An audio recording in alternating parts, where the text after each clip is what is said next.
Hey, what's up guys? Today we're talking about graduated neutral density filters and why you don't even need them.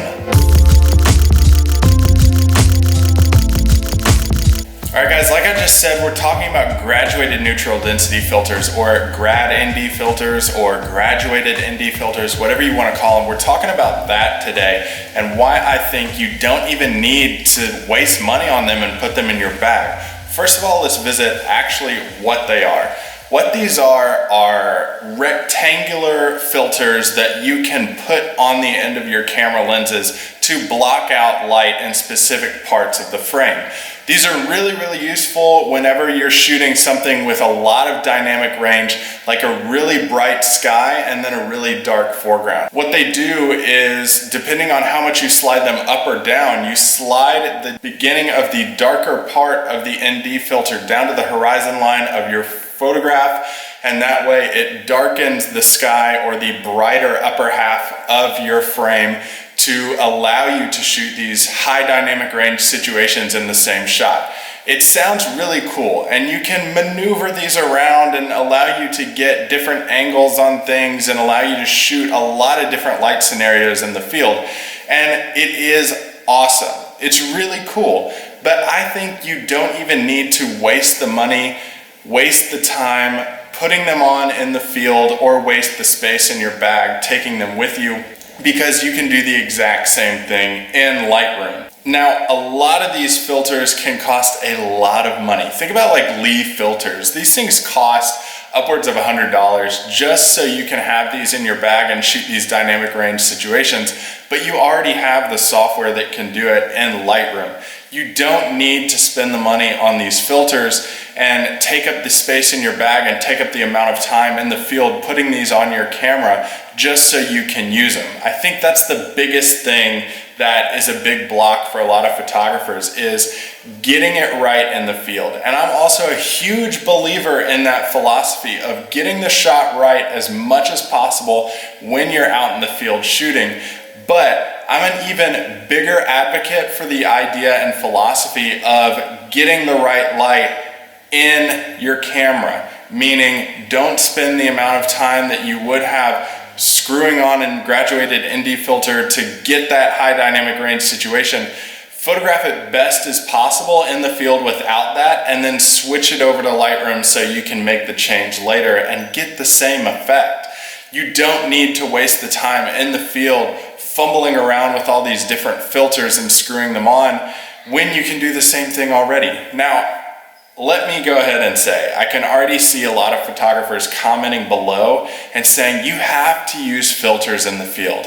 I totally agree. Circular polarizers and normal neutral density filters are the way to go. I carry them in my bag all the time, and they're huge whenever I'm trying to shoot really nice water scenes or really nice long exposures during a normally lighter part of the day.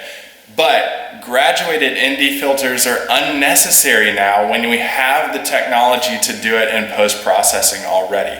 Again, you need neutral density filters, you need circular polarizers, you do not need graduated ND filters along in your bag with you. Now, I know a lot of you right now are probably thinking like, okay, cool, well, maybe you've convinced me not to use a grad ND filter. Well, let me finish the convincing by throwing it over onto the computer screen so you can see how to do this effect in Lightroom and do it really well, so I can show you exactly what you can do so you can get those grad ND filters out of your bag and stop spending the money on them as well. All right, guys, so for example, this is why you do not need a graduated ND filter. I know I've said it a ton in this tutorial, but I can't say it enough. You can do the exact same thing in Lightroom with the graduated tool right here. You just click on it. It's a square with 3 lines, and you set your exposure all the way down to the minimum. That's -4 stops below the properly exposed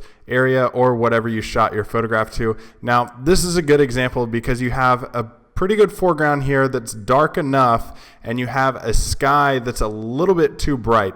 Now, I want the sky to be right, so all I'm going to do with the graduated filter selected and the exposure all the way down is click and just drag this effect down into the photograph. And it's going to do the exact same thing that a graduated neutral density filter would do.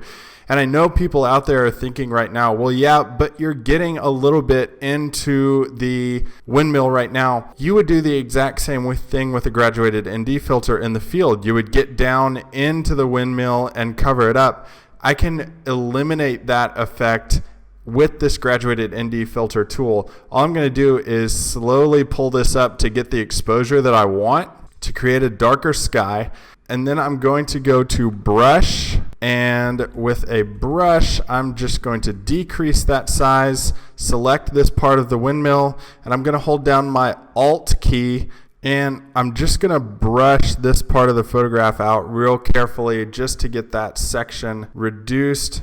And there you go. I've now revealed this part. All I have to do is continuously doing that on this part of the windmill, and that's going to show up properly. I can increase the size as I go down to get the base of the windmill properly exposed, so I'm not eliminating this with the graduated ND filter.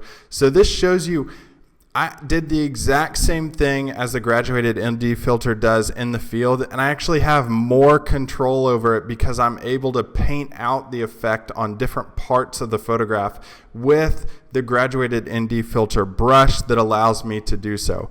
This is exactly why you do not need a graduated ND filter in your bag, but you do need an ND filter and a circular polarizer. Go ahead and leave comments below if you agree, disagree, or if you've made the change yourself and you want to convince other people as well.